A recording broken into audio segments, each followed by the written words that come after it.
Are Nebraska football fans approaching a dangerous DEFCON level? It's on your minds. Mailbag Pod is next.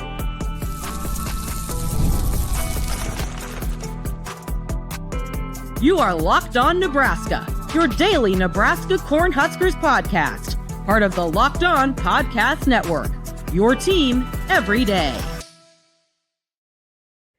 Hello, and thanks for making Locked On Nebraska your first listen every day. We are free and available wherever you get podcasts and on YouTube, part of the Locked On Podcast Network. Now the number one sports podcast network, your team every day. And you can have your cake and drink it too. Birthday cake flavor is back. No fork needed. This is 5 Hour Energy, vanilla-y, cakey flavor, caffeinated kick, and no sugar. It's party time. Order now at 5hourenergy.com or on Amazon.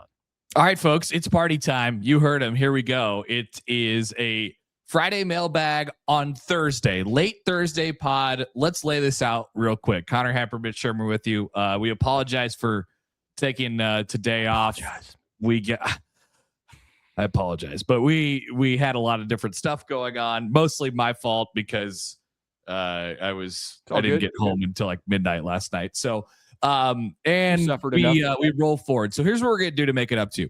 We got this pod releasing on Thursday night, and then we're going to do something on the weekend. Probably, most likely Sunday morning would be my guess at this point. So look forward to that as far as like a makeup, I'm so sorry, I love you episode. Well, we got reason to do one on the weekend because Matt Rhule is going to be talking to the media after spring practice number 5 on Saturday. And then later in the day on Saturday, Nebraska will be playing USC in the sport of basketball. That game is 3:00 Central Time on BTN. So we may talk some Nebraska baseball too on the weekend. The Huskers are at Auburn, and that could be interesting. Friday night, 6 p.m., first pitch for the opening game of that series. So we'll have lots to discuss on the weekend, and then we'll be back on Monday with our normal Monday pod. Okay, rock and roll. That's the plan. So let's get to your mailbag questions, and I think we owe it to you all to get to all of them this week. So we're going to do our best. Here we go. From Scott in Windsor, Ontario. Greetings from Canada, where most of us are still grieving the loss absorbed by our Olympic hockey team early Sunday morning. I kind of forgot about that. I thought maybe Scott was being that he's a college football fan was a transplanted American in Canadian land, and the fact that he lives south of Detroit, but apparently not. He's all in on Team Canada. No such thing when it comes to hockey. You don't get dual citizenship in hockey, baby. You're one or the other. But Scott asked this. He says, speaking of grief, Mitch, your story about the feeling surrounding the Husker football program Thursday in the Athletic was pretty spot on. I have been a fervent fan of Nebraska football since first watching on TV in the '84 Orange Bowl. There's never been an offseason in which I have cared less than this offseason. I'm not angry. I'm not sad. I just don't really care. Yes, I see the irony of me writing an email into a Nebraska podcast to talk about my apathy. Fair enough. Has Nebraska football reached the DEFCON 5, flip it, in terms of fan engagement? Are we at an inflection point? So, yeah, first, very quickly, DEFCON 5 would be everything's great. You're holding up the cat coming out of the tunnel at DEFCON 5. So DEFCON 1 is what you're speaking of, Scott. No, I don't think we're there. I don't think we're at DEFCON 1 in terms of fan engagement. And thank you for continuing to listen to the Locked On Nebraska podcast. You should. Even if you're apathetic about Nebraska football, we bring you so much more. We might even talk about flag football or something like that. There's news on Nebraska flag football that could come up later in the pod. I don't know. We might talk about potholes in the street falling into itself in the city of Omaha. Did you hear about that? That wasn't no pothole, baby. That was not a pothole. That was something different. But we'll keep you entertained. I think what's the question here? Are we at an inflection point? Yeah, probably. I mean, it's an interesting point. That's an interesting place that we're at. That's for sure. Yeah, I would hold off on making those sweeping generalizations. Like, I mean, I think we've probably been to this point with like the last 4 coaching staffs. And granted, it hasn't turned out well any of those times, but I could always remember like, boy, come on. How much longer can we do this same thing over and over and over and over again? Like, that's been a pretty common refrain. And then it's, what Scott is saying here, it's not like an anger level. Like the DEFCON meter was built in terms of like oh my God, my head's going to explode. It's sort of the opposite. Like, is there a lack by a nuclear bomb? Yes. Yeah. Is there a lack of interest right now compared to some years? I think so. It's down on the scale when you compare it to some other off seasons, right. But keep in mind, it is February. We're coming off of a long season and a long couple seasons. Like, take your temperature in August and see where you're at. I wrote in this story. Thank you for referencing it, Scott, in The Athletic on Thursday. You can find that on the Athletic app or website.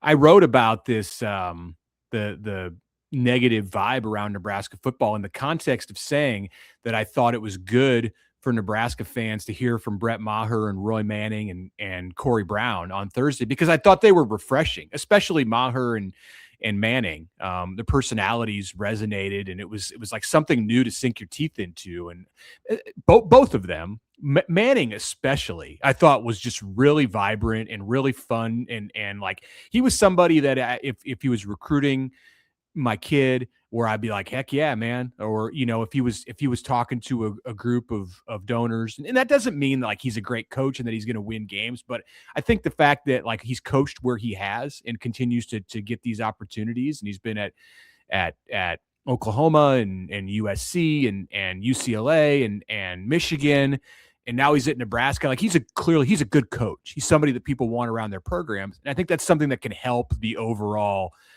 mood of Nebraska football, to hear what he has to say. I liked what he had to say. Hungry coaches are a good thing, especially at this stage in the game. Here is Aaron in Elkhorn. Speaking of that, did hearing from Brett Maher and those new defensive assistants change your mind at all about some of the moves that were made this offseason? I don't know that we needed our mind changed about the defensive stuff. These were Rob Orich has been met, I think, well. He's been well received. And I'm good with all that. Yeah.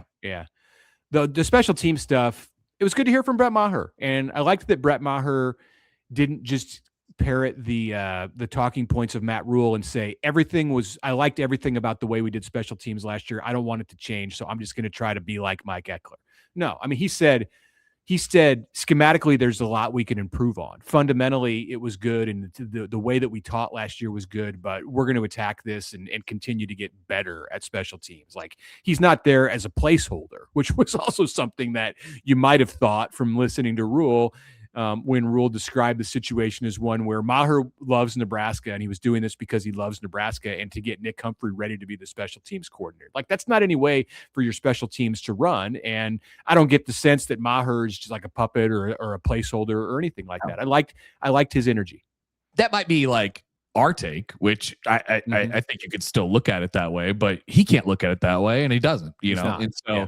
They could tap into something different with him, and they could tap into something different with Humphrey. And time will tell if it's good or bad. Obviously, you're losing a really established, good special teams coordinator, proven good special teams coordinator, but that doesn't mean the next one has to be bad. There is reason to believe it could take a step back, but time will tell. I think like that we've kind of taken on the attitude that coaching special teams is like performing brain surgery. And if you find a good one, you better not lose them, because like it's life or death otherwise. And like, that may not be the case. Like, I think maybe Nebraska has made coaching special teams look more difficult than it actually is over the past several years. Yeah, I tend to agree with that. Here's Michael in Leroy, Michigan. Dana Holgerson's comments last Thursday seemed odd. He said he didn't figure out which way best to run the ball until 6 games in, but we started 5-1 and finished 2-4. And he didn't, and to say he didn't learn anything is odd. I have also worked the same job for a long time, but have never gone 4 months without learning something. Is he just being oppositional with the press, or is he not putting out 100% effort? Also, let's get to all of these. Also, regarding the disastrous November record under Rhule, does that suggest Nebraska is doing a poor job in-season player development? Also, quick note on Orich's voice. It's a typical Michigan accent. Okay, good. Somebody got this. And we got a Michigander to weigh in. Some well-known people who are from Michigan sound similar. Bob Seger, Iggy Pop, and Michael Moore. Most Michiganders are barely aware of this accent, but it's obvious to a native Nebraskan transplant like me. Listening to Orich, it sounds like that of a calmer version of Chris Farley, perhaps. He's from Wisconsin. Similar. I wonder if our previous emailer, Scott in Windsor, Ontario, has a Michigan accent, or if like right when you go step foot across the border into Ontario, if all of a sudden you have the Canadian version of a Michigan accent. I don't know, but it's good to know because we were curious about Rob Orich's sound. So he is from Michigan. That's right. I don't think Nebraska is doing a poor job necessarily of in-season player development. I think that the schedule has been really tough in the month of November, and then here in the third year under Matt Rhule, Nebraska had a very unfortunate injury at the quarterback spot that made it difficult to play in November. So in-season development, I mean, like, what is in-season development? It's staying healthy. It's it's strength and conditioning. Yeah, I mean, you got to be physical, and it emphasizes and some of the things that Nebraska's trying to bring into its program and raise to the top in its program. Yeah, you want to see. I just want to see some semblance of consistency. I know development isn't linear, and certainly across a season it's not, because you have opponents that you have to play. Those guys aren't linear as well. To your point, Mitch. I mean, you Akron and Houston Christian are a little bit different than some of the teams that you were playing in November this year. So that's definitely a big part of it. I think I'll tie it back to scheme. I'll tie it back to just the consistency of what they're trying to get to. And I think they'd tell you, look, we're building there. We're working to get there at this point. It's just not happening as fast as people want it to. And we still, in all of this, don't really know what the ceiling is, right? Like, we don't know where it's eventually going to go, and we're getting closer and closer to getting that final answer as each year passes. And I think that Dana was being a little bit confrontational on purpose. Yeah, I agree. Yeah. All right, we'll take a break. Come back with a great question from our friend Vincent Napa. That's after this. I'm Kalia Butler, host of Locked On Women's Basketball, and this is Mazda's Women's Basketball Snapshot, celebrating the work no highlight reel can ever capture. South Carolina rolled past Ole Miss 85-48 to clinch a share of the SEC regular season title and lock down the number 1 seed in the conference tournament. The Gamecocks extended their win streak over Ole Miss to 21 straight. UCLA dominated Wisconsin 80-60 to secure its first outright Big Ten regular season championship in program history. The Bruins improved to 27-1 overall and remain unbeaten in conference play. And number 12 TCU stormed back from a 13-point fourth quarter deficit to beat Iowa State 80-73. The Horned Frogs now sit alone atop the Big 12 standings and are 1 win away from clinching another regular season conference crown. These moments are earned off the clock, those long before the lights ever come on. The sweat, the fakes, the doubt, the scrapes, and coming back for more every time.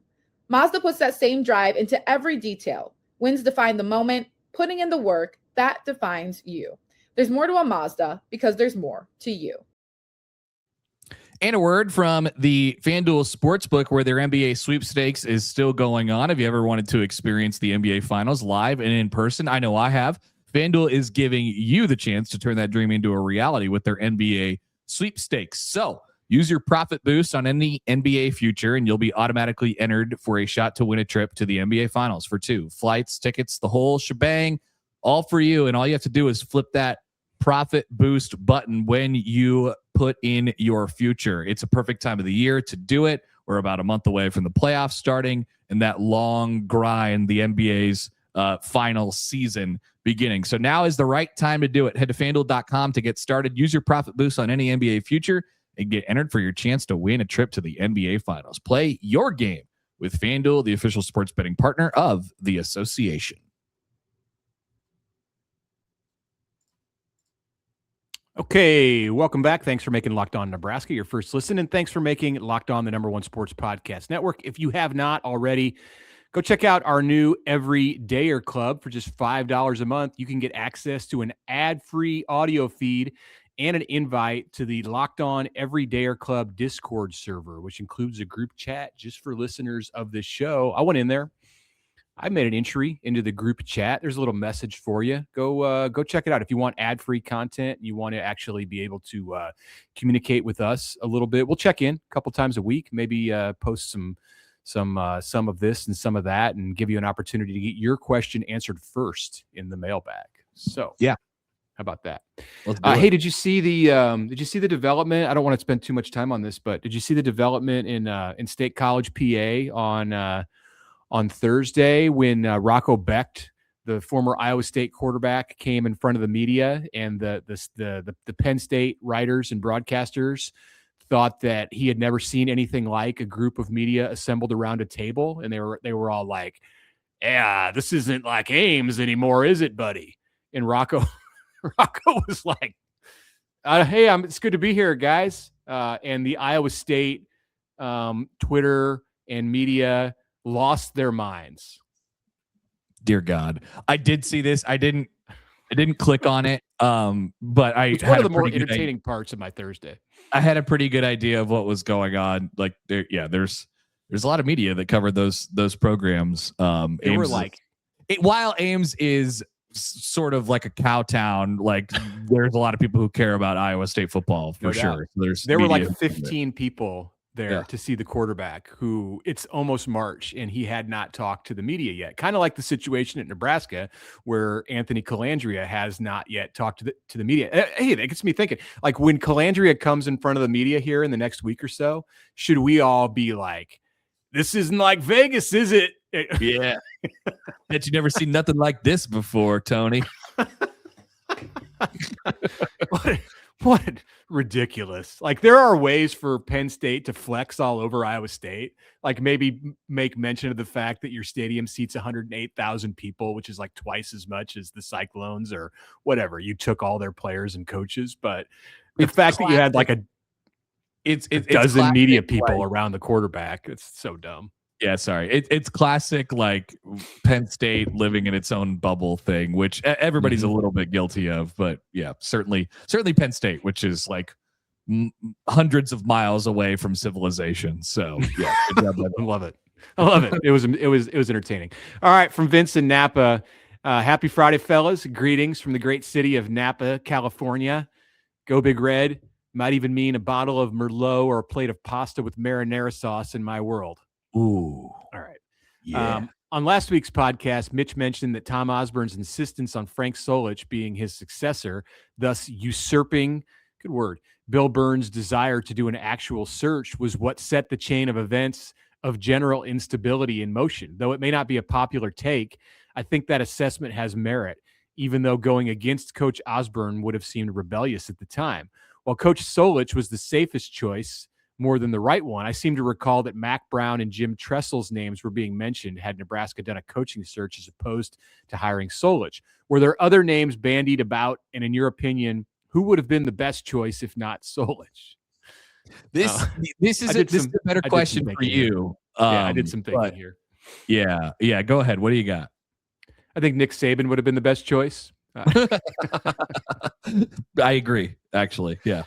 And Osborne knew him, and Osborne admired him. They had played a couple of times. Nebraska the and Michigan State. You're not as bad as you think you are. Yeah. You know. Yes, it's like one of Nick Saban's favorite stories. You've heard it. You've definitely heard it. I'm not gonna indulge you with telling the story, but Nebraska beat Michigan State 50-10 in 1995 in East Lansing, a game that I attended.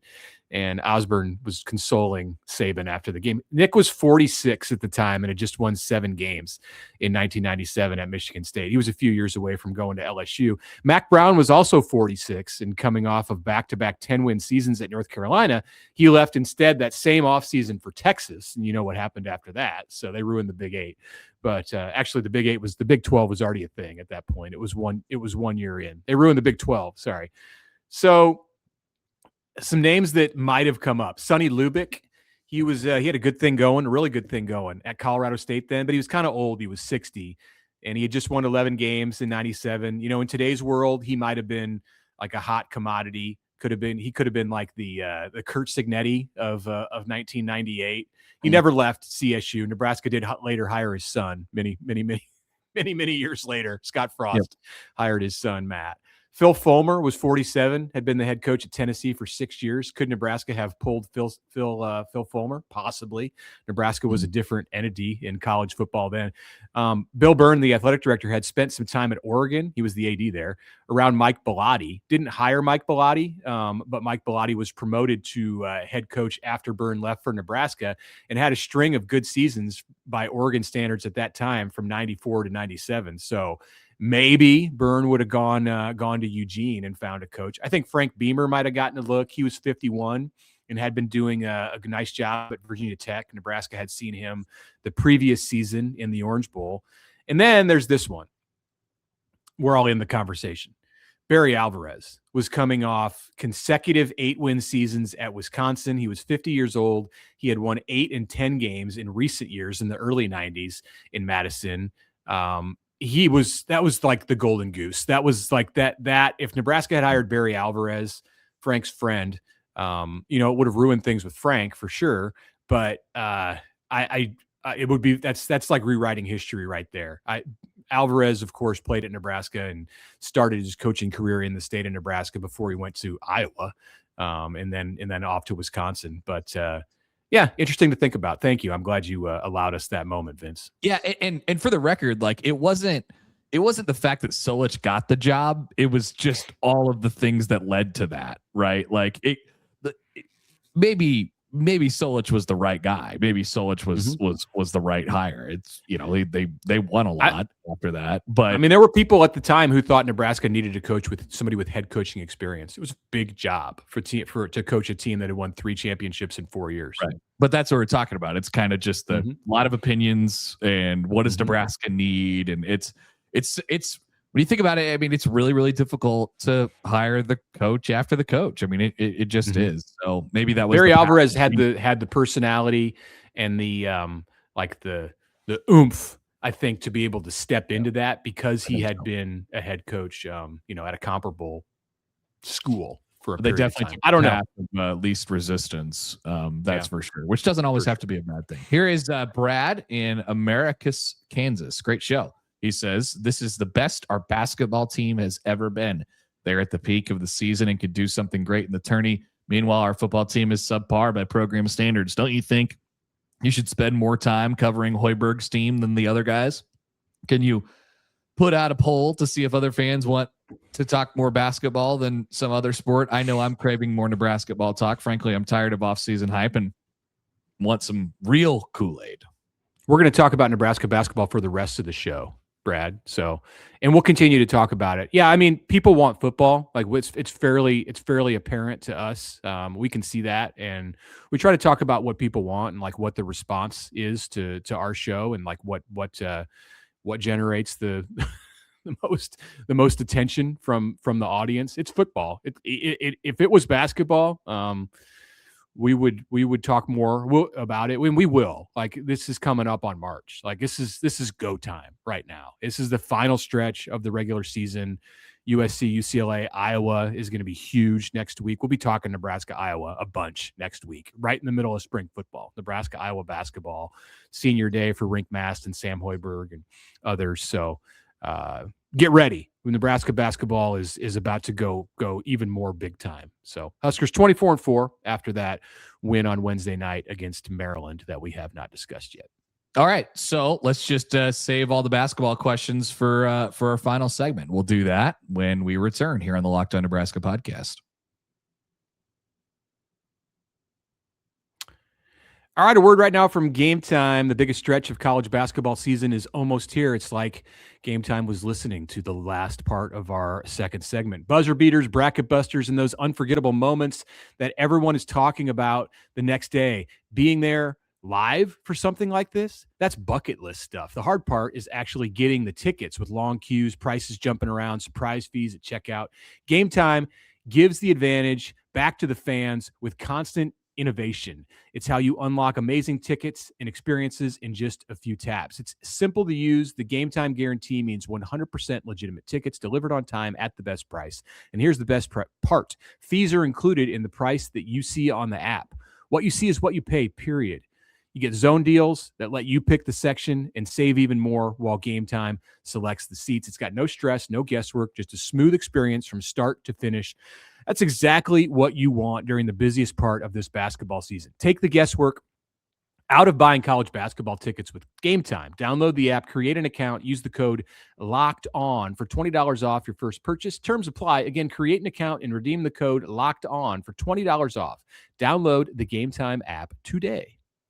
And ladies and gentlemen, welcome to the 5 Hour Energy flavor draft. We're looking at all the different flavors that 5 Hour Energy has to offer, and we're throwing out some selections today. 5 Hour Energy, a wide variety of flavors, something for everyone, giving you a boost with zero sugar. So my pick today is confetti craze. I've been super into birthday cake like lately, the confetti birthday cake. Seriously, it's fantastic. So why not get that in your 5 Hour Energy shot? The smooth vanilla frosting, a sprinkle of sweetness in every single sip, the birthday cake inspired flavor with those notes of vanilla and the rich indulgent sweetness from start to finish. Mitch, you got a pick?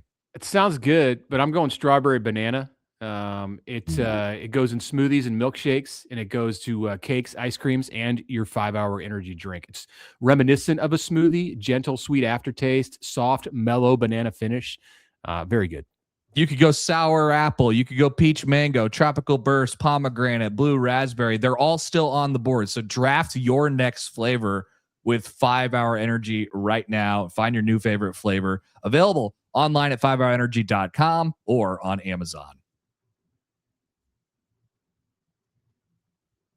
All right. Thanks for joining us today on Locked On Nebraska. And once again, we'll have that pod for you at some point this weekend. Subscribe, follow, and make sure you find that Everydayer Club as well. We'll be popping in the Discord from time to time. Let's go to Craig in Lincoln. He says, barring some sort of monumental collapse, it appears that Nebraska basketball will secure no worse than a 4 seed in the NCAA tournament. So my question is this: seeing as the tourney is all about matchups, and we pretty much know Nebraska's strengths and weaknesses, what type of team would you consider a nightmare matchup for the first round? And what would you consider the perfect type of team for Nebraska to be matched up against to achieve its first tourney win? As always, love the pod. Great question, Craig. Yeah, the thing that's given Nebraska the most trouble is size. And if you were to go up against, what's the Purdue big guy's name? The South Dakota State transfer? Oscar Clough. Yeah. You don't want to see Oscar Clough or one of his relatives in the first round of the NCAA tournament. Like, if you see him in the second round or the Sweet 16, like, that's expected. That's fine. But like a 13 or 14 seed, if you're Nebraska, could you just not bring like a 7'1", 280-pound dude to the table? Thank you very much. I mean, I'm sure that probably means that team is a little bit weaker on the perimeter. Otherwise, they'd be like 32-0 and like not a 13 or 14 seed coming out of a mid-major or low major conference. But that size and physicality gives Nebraska problems. So for me, that's the biggest like red flag if you see that matchup on selection. We've seen a couple examples of teams that have been able to dig into Nebraska a little bit. Like, look at Iowa, who is sort of built where they're built on their defense and their physicality and things like that, and they have one really creative and dominant scorer in Bennett Sturts. So that's sort of tricky to me. But I do think on the flip side of that, Nebraska has proven that they can win games in a variety of different ways. Like, that's sort of what you're looking for in a team that's going to go deep into the NCAA tournament. Can you win a grinder? Can you win a shootout? Like, and I do think Nebraska has the ability to do all that stuff. So I don't think it's like you get this and you're toast. Everything is going to stress you out when it comes to the NCAA tournament. It's going to be a good team. I mean, there's a good team. It's going to be, whether it's a 14 seed and then in the next round, whether it's a 6. Those teams are live and dangerous. So, just hold your breath, I guess. What's the best matchup? Like, what's the team that you'd be like, that's a good matchup for Nebraska? A team that has, and once again, it's going to be hard to find these teams because, like, the thing that I think Nebraska does better than most teams is their connectivity and, their sort of togetherness. So I'm looking at like teams that, don't have a verified like system and things that they're trying to get to and trying to do and don't understand where Nebraska's strengths of their defense is, which is, you really have to skip pass and make corner threes and take corner threes and stuff like that. So I think that would be, pretty good. Just like a even though the athleticism has given them problems, I think like an overly athletic team who doesn't seem to have, their bleep together, which I don't know, tough to find in the NCAA tournament. Okay, from Bill in Southwick, Massachusetts. Listen daily. Thank you. And like the insights with all sports, especially men's hoops at this time of year, you keep me connected. Nebraska alum 1983 that moved east in 89. Nice. With the men's hoops team showing struggles the last few games and looking at the upcoming Big Ten games remaining, what's a realistic floor and ceiling for Nebraska in the Big Ten and NCAA tournaments? We can answer this one quickly.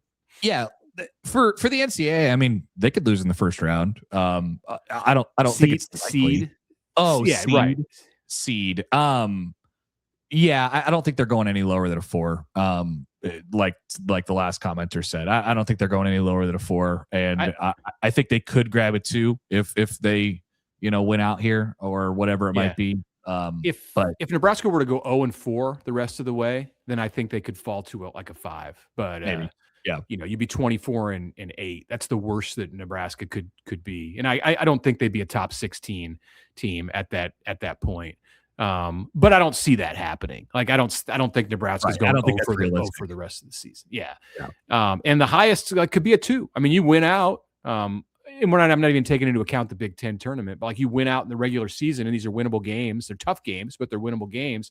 Nebraska goes to Chicago at 27-4, could very easily be a 2 because a lot of these teams still have to play each other, and the same goes for the Big Ten. You could be a 2, or you could be a 5 or 6. Yeah. Yep. Watch closely. Tomorrow night, the Friday night, the Michigan-Illinois game is gigantic. Because you got a big clump there at basically 13-4. Michigan has already clinched a share of the regular season title, so they're going to very, very likely be the one at this point. And Nebraska could be that second seed in the Big Ten tournament. I thought you said a big Clough. He plays for Purdue though. And 2 more. Let's go to John in St. Joe, Missouri. Enjoyed the win on Wednesday against Maryland. Even with his 13 points and 4 rebounds, I'm concerned that Rienk Mast is not going to get back into his early season self or anywhere close. Do you agree? And how much could this hurt Nebraska's tournament hopes? So I was watching Rienk on Wednesday night, and he's not really jumping, which is a concern. It's not been his forte as a player. You think back to like the BYU game in the exhibition season when he was looking like a future NBA player, and some of the games that he played early in the year, we just had a lot more bounce than he does right now. I mean, Rienk doesn't have a 40-inch vert like some of his smaller teammates, but he's not Braden. Nobody's confusing him for Braden Frager with his athleticism, but he's having a hard time getting rebounds even when he's right under the hoop. So I think those knees, they're like, he's looking like old man basketball right now. He can still do some things and be crafty, but I don't think you're going to get him back to his December level at this point. It's not just about the fact that he was sick or that his shooting touch was off. Like there's more going on there, but he can still be an effective player.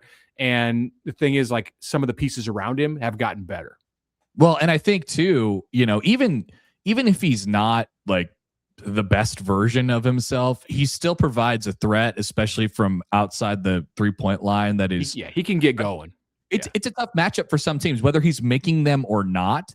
Like you're going to try and pull that pull that big out of the paint, and you got to guard him out there. And so that could create opportunities for other people to get loose and open. And that's a good thing for Nebraska. So he doesn't have to be scoring 25 points a game for Nebraska to be the best version of themselves. He's so smart and wise. Like, is he potentially like pacing himself a little bit physically too, and like knowing that he has to have like one more surge physically to take this thing to where it needs to be? I don't know if that's real. It's a thing. Maybe. Like, I mean, I think they're clearly like managing him a little bit. So, and that's okay for this time of year. Okay, we finish. Last question from Adam in Fort Collins. What do Fred Hoiberg and Nate Lenzer call their defense? Is it a matchup zone, a switching man? What is it? No, they call it like a no middle, defense. So there's just certain principles that they value more in this scheme than a lot of other teams do, and it's because of their personnel. It's because of what they lack or what they do have, and they're gonna trap and double down low. And if you're able to get paint touches against Nebraska, and that big is a capable passer who has vision and can see the floor a little bit, like that's where you get Nebraska in a little bit of trouble. Get them in like hard, difficult closeout rotations, and you got to have a knockdown shooter out there. But they've still been able to make that tough this year because I think Sanford's a big part of that with his length and closing out guys. And obviously Sam is one of the faster guys that, just reactive guys and anticipatory guys that we've seen. So they have answers to a lot, I think. That's what you saw Purdue do in the first half in Lincoln, and that's what you saw Michigan do in coming back in Ann Arbor, was just get going underneath with their physicality, because Nebraska lives and dies on being able to take that away, and they've generally taken it away. They're very good at switching too. Like they communicate and they're cohesive, like they are in all aspects of the game on the defensive end, and that allows them to switch and not leave open holes. Hey, one final note before we wrap this show. As we mentioned at the beginning, Nebraska made a couple of hires, big for the athletic department on Thursday. So Nebraska has a flag football team, as you know, that will be debuting in a couple of years. And this is going to get a lot of attention because they're the first in the Power Four to do this. And they have a head coach and an associate head coach now. And the head coach is Liz Sowers, and the associate head coach is her twin sister, Katie Sowers, who is a name that some people in the NFL recognize because she's been on staffs, I believe, in Kansas City and San Francisco, helping out in various roles, opportunities that were created specifically for women and minorities. And these are the two, like this is Nebraska kind of like hit the jackpot on these two who are coming from the NAIA level, but there really is not a Division I or certainly not a Power Four level of flag football. So reading their bios that Nebraska sent out on Thursday, they got good coaches. So it seems. Yeah, I agree. I mean, without knowing the landscape completely, I mean, we're talking about NFL experience and, at the highest level of championships won in flag, like national team experience in flag, Team USA stuff. Like, I don't see how they could have done much better here. So they clearly, I think, invested, and they're gonna, have a chance to get themselves off on the right foot here. And when they come to Lincoln and they introduce them, I think they start in June. We can say, "Is this what it was like in Division III? Oh, how many media did you have around your table?"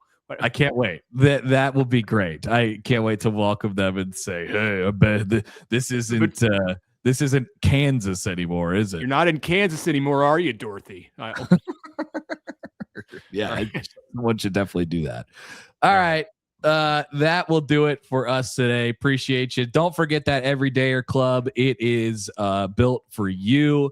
Get Locked On Nebraska ad-free, plus members-only Discord access, and more. LockedOnNebraska.supercast.com. We'll put the link in the bio to the episode as well. And if you're watching with us on video today, hello. And we're going to send you over to the first ever 24/7 National Locked On Podcast Network YouTube channel on audio. Make your second listen Locked On College Football. Thanks, and we'll talk to you soon.